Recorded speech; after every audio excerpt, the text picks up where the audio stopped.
Sprights are an archetype of cards recently released into TCG by the Power of the Elements that focuses on supporting level, link, and rank 2 monsters. Due to the archetype's strength and consistency, it's currently taken over as one of the best decks, if not the best to play in the current format. And in this video, we're going to be focused on some of the best cards you can tech into your Spright deck, why they're so interesting, and what they do for the deck. And at number 10 on this list, we have Knightmare Corruptor Iblee, a dark Cyberse monster that has seen a minor amount of experimentation in Spright decks for each of its strong effects. When it's normal summoned, you can target a Link 2 monster in your graveyard and special summon to your field so that at least one of its Link arrows points to Iblee, but that Link monster's attack becomes 0 and its effects are negated. Depending on your extra deck choices, this effect can be relevant, as you can use Iblee to bring back something like Knightmare Cerberus to go into Knightmare Unicorn for a really easy way to Link climb. But the actual reason Iblee has seen experimentation is due to its second and third effects. While Iblee is face up on the field, whoever controls it cannot special summon monsters except Link monsters. And if that were all, Iblee would be a terrible choice for Spright decks, as you'll be locking yourself out of some of your best monsters, including your rank 2s like Gigantic Spright or Mannequin Cat,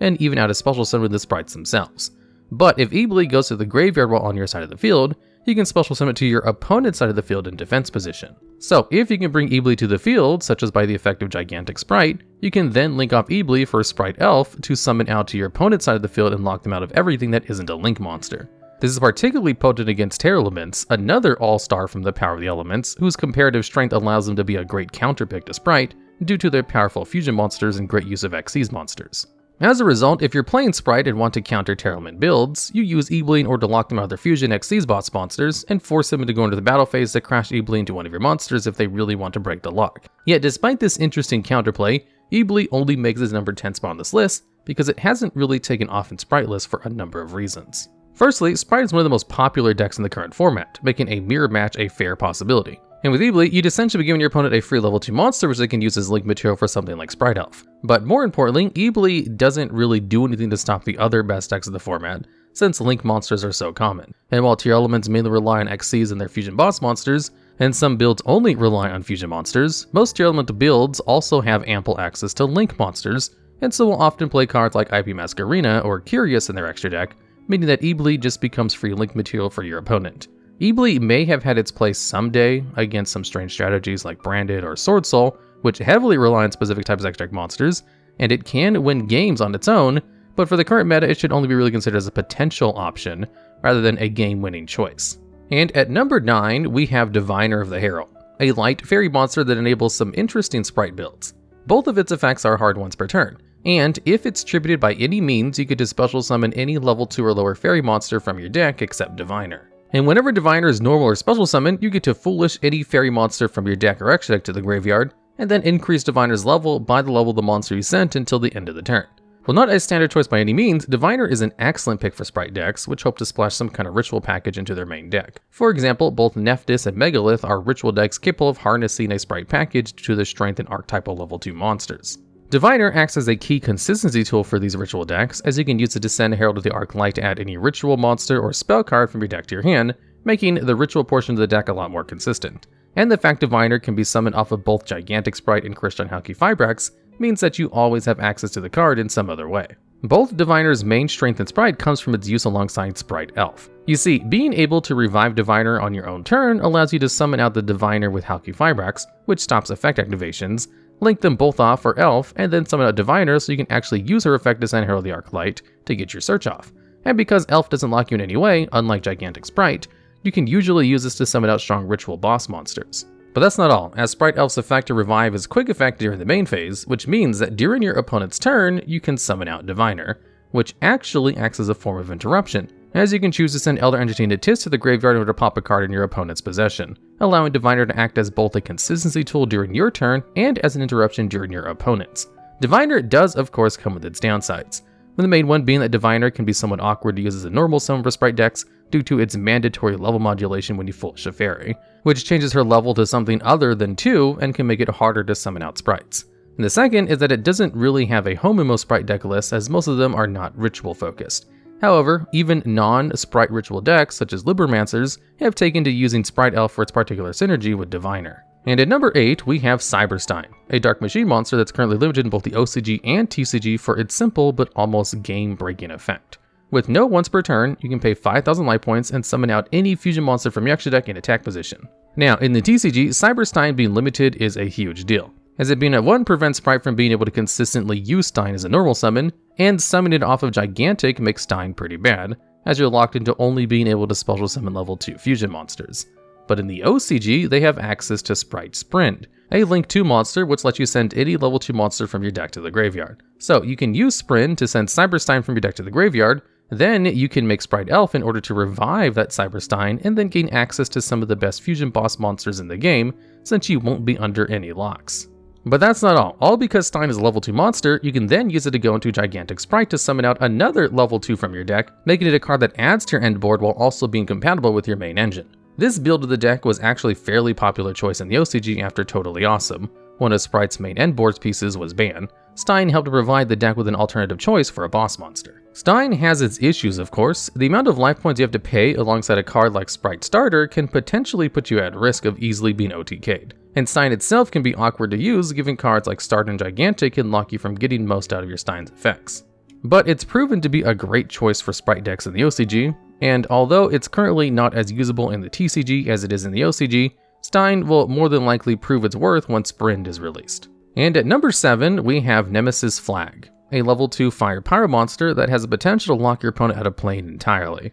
Both of its effects are hard once per turn, and you can special summon it from your hand by shuffling one of your banished monsters that isn't Nemeses Flag. Then, during the main phase, you can use its ignition effect on Nemeses Flag in order to add any Nemesis monster from your deck to your hand except another copy of itself. And the card usually being added is Arch Nemesis Escados, a level 8 dragon monster and the counterpart to Arch Nemesis Protoss, a card currently on the ban list for its ability to floodgate your opponent out of entire attributes. And Escados happens to have an extremely similar effect, as you can use it to lock your opponent out of any monster type, providing it's face up on the field. What Spright lists using Flag and Escatos would do when going second against other prominent strategies like Terra Elements is call their main monster type. So against Terra Elements you would call Aqua, and this would prevent cards like Terra Elements Lil-la and Kaleidoheart from reviving themselves from the graveyard after being sent to the graveyard by a card effect. And when going first, they can use Repodocus in order to change the type of Escatos to whatever their opponent is playing, making it an incredible tech choice for games 2 and 3, and even game 1 during tier 0 formats, like the OCG is currently experiencing with Terra Elements.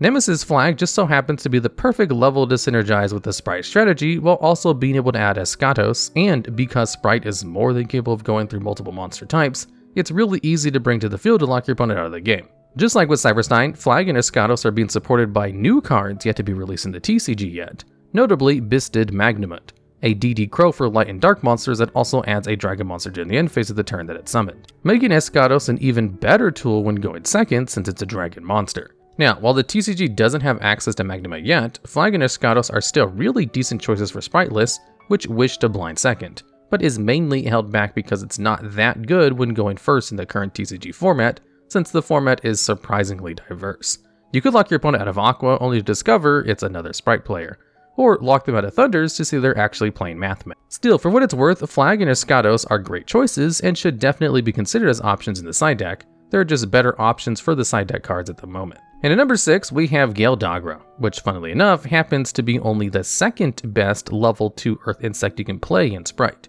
Like Cyber-Stein helped Spright decks to survive the Totally Awesome ban in the OCG, but unlike Cyber-Stein, Gale Dogra has also proven itself useful in the TCG as well. And it has a really simple effect too. By paying 3,000 life points, you can send one monster from your deck to the graveyard with no once per turn limit to its strength. One of the key weaknesses of Cyber-Stein is that while the end board it provides can be absurdly strong, it can be somewhat awkward to try and play around the locks that Spright decks have. On the other hand, while Gale Dogra provides a more limited selection of boss monsters it can reasonably summon, being able to send any monster from your deck to the graveyard enables you to bring out one of the strongest boss fusion monsters in the game. You do this by sending El Shadal Apkalon from your deck to the graveyard, which then allows you to add Shadal Schism from your deck to your hand. Then, by using Schism on your opponent's turn, you fusion summon out El Shadal Winda during your opponent's turn at an opportune moment by banishing that Apkalon alongside a dark monster from your graveyard, which a lot of the Spright monsters happen to be. This particular line of play also helps Spright decks by providing a key answer for one of their silver bullets, Dark Ruler No More,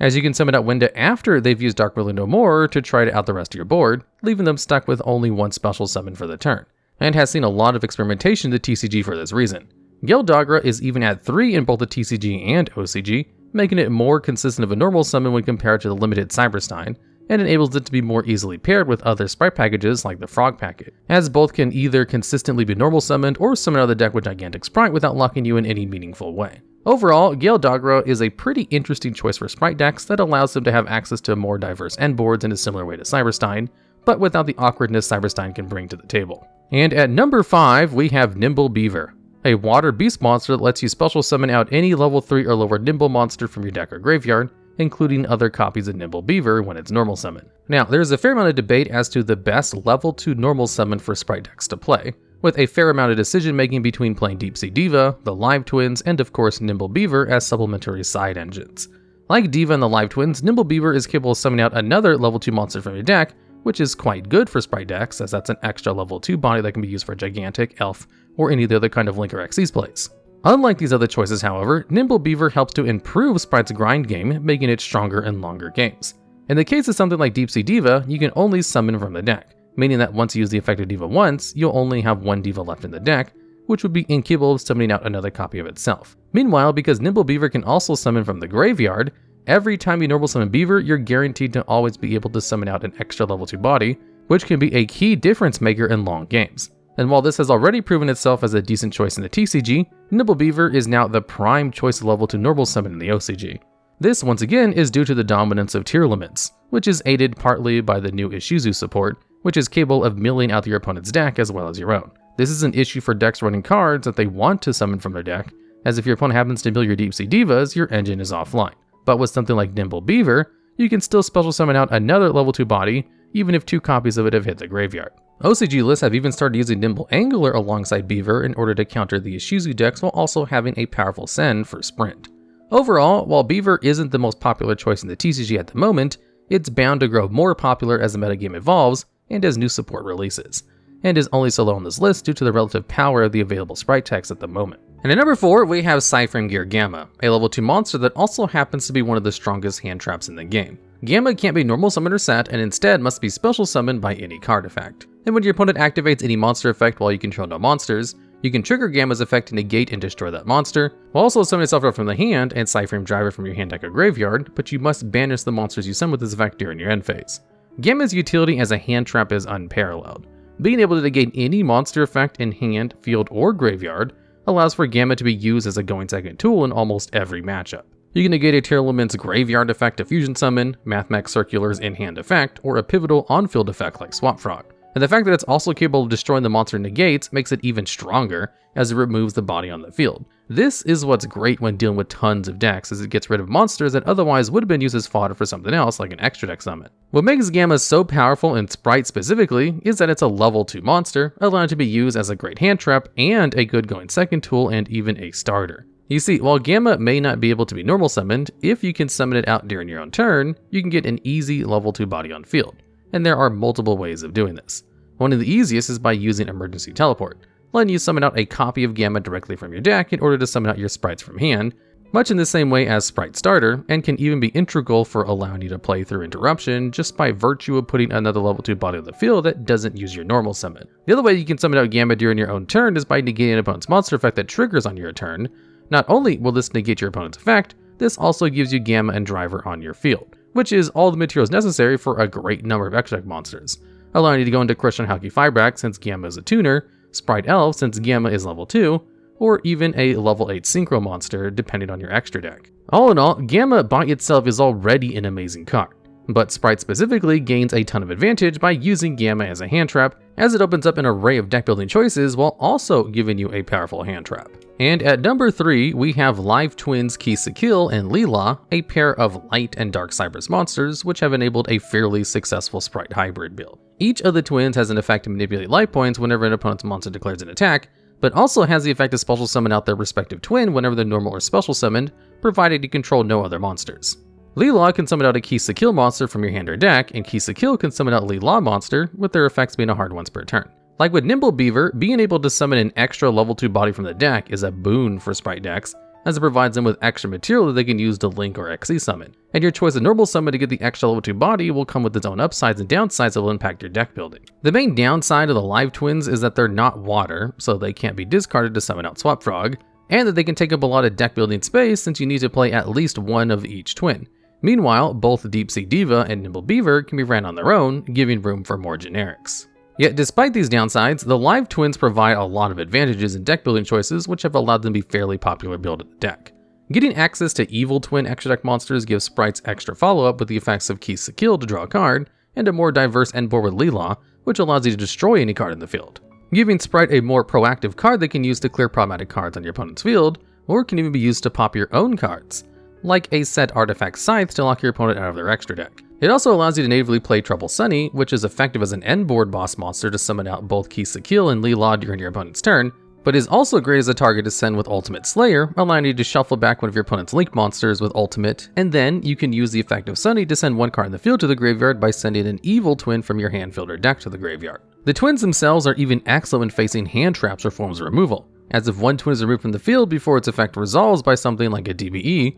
you'll have no other monsters in the field, allowing you to trigger the effect of the other twin, so you'll still get 2 bodies on the field. Or alternatively, if your live twin is hand trapped by something like an Infinite Impermanence or an Ash Blossom, you can use the effect of Sunny Snitch to add one of the holiday variants of the twins to extend. In essence, the live twins, like Nimble Beaver, allow Spright decks more bodies in which to perform their plays, but also allow for Sprights to have access to interesting endboards or plays that they wouldn't be able to use otherwise. And although it requires a fair amount of deck space, the twins have proven themselves to be a strong choice for Spright decks. And at number 2, we have Deep-Sea Diva, a level 2 water sea serpent that provides extra level 2 bodies for Sprights. When Diva is normal summoned, you can summon any level 3 or lower sea serpent monster from your deck. This includes Diva herself, which means that you have what is a brickless engine to summon out level 2 bodies for Spright plays, and it has a few factors which makes it slightly better than Beaver and the live twins for the current format, with the main one being that Diva is a tuner. This means Diva can act as a 1-card crush on Hulky-Fibrax, opening up a ton of options for Spright lists.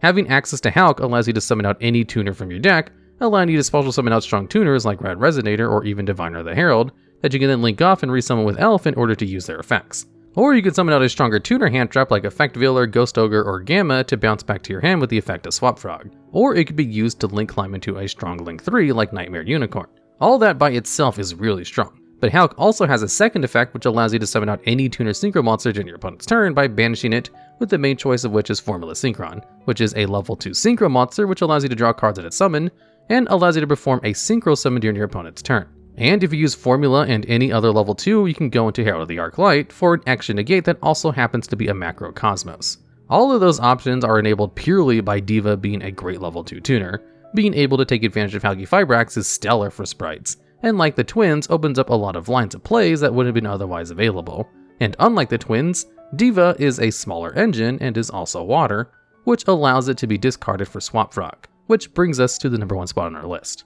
Hopping into the number 1 spot is Swap Frog, one of the best level 2 monsters ever printed and an integral piece of the Frog engine, a series of cards which has helped propel Sprights to their tier 1 success in both the TCG and OCG. You can special summon Swap Frog from your hand by discarding any water monster, and whenever it's summoned, you can send any level 2 or lower water aqua monster from your deck or face-up field to the graveyard. Not only that, but you can also return one monster you control to your hand to gain an extra normal summon of any frog monster, except Swap Frog, and you can only gain this effect once per turn. Both of Swap Frog's effects are deceptively powerful. With its first effect, you can send Ronin Totem from your deck to the graveyard, and Ronin Totem is another level 2 aqua monster which can summon itself out from the graveyard, provided you banish another frog monster from your graveyard, which you always have the fodder for since Swap Frog isn't a once per turn. So you can use the swap with your normal summon to go into Elf to then summon back out Swap Frog from your graveyard with Elf's effect to send another Swap Frog from your deck to the graveyard in order to banish for Ronin Totem. Or you can use the second effect of Swap Frog to bounce itself to the hand and then special summon it back by discarding out a Spare Diva or Nimble Beaver to gain its effect again. Or you could summon another Swap Frog out with the effect of Gigantic Sprite since it's also a level 2. This extremely tight engine not only allows for Spright to gain access to more level 2 bodies in a similar way to Beaver, Diva, and the Live Twins, it also allows for Spright to gain access to one of the strongest Omni-Negates in the game, Totally Awesome. Totally Awesome is a rank 2 monster, which means you can XC summon it even while under the locks of Gigantic Spright and Spright Starter, and it has a number of effects which makes it one of the best cards in the game Spright decks have access to. It can summon out any frog monster during the standby phase, it can negate and destroy any spell or trap card or any monster effect by sending an aqua monster from your hand or field to the graveyard, and set that card it destroys, and when Totally Awesome hits the graveyard, you can add any water monster from your graveyard to your hand. So in Spright, you can use Totally Awesome to summon out a frog monster during your standby phase. Usually this will be either Swap Frog or Dupe Frog to prevent your monsters from being attacked over something like Dino Wrestler Pankratops. Then, whenever your opponent tries to activate a card, you can use the effect of Totally Awesome, sending itself to the graveyard in order to negate it, and then set it to your field. This can be incredibly strong when still in something like Triple Tactics Talents or Infinite Impermanence,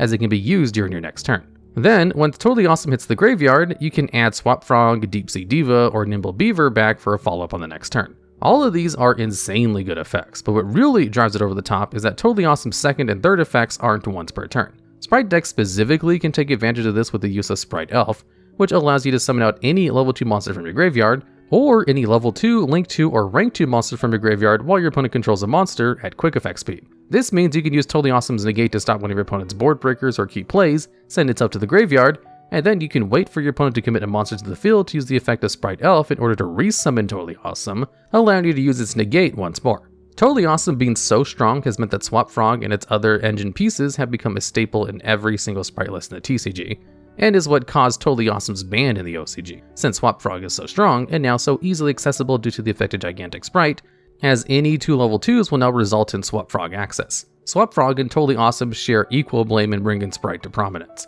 And if the TCG goes the same way as the OCG and bans Totally Awesome or any of the other part of the Frog engine, Spright becomes a significantly weaker deck. But while it's still around, there's no doubt that it's the best possible engine you can play in Spright. Alright, and that's the list. If you know of any other Spright text we may have missed or have any ideas for a future video just like this one, please let us know down in the comments below.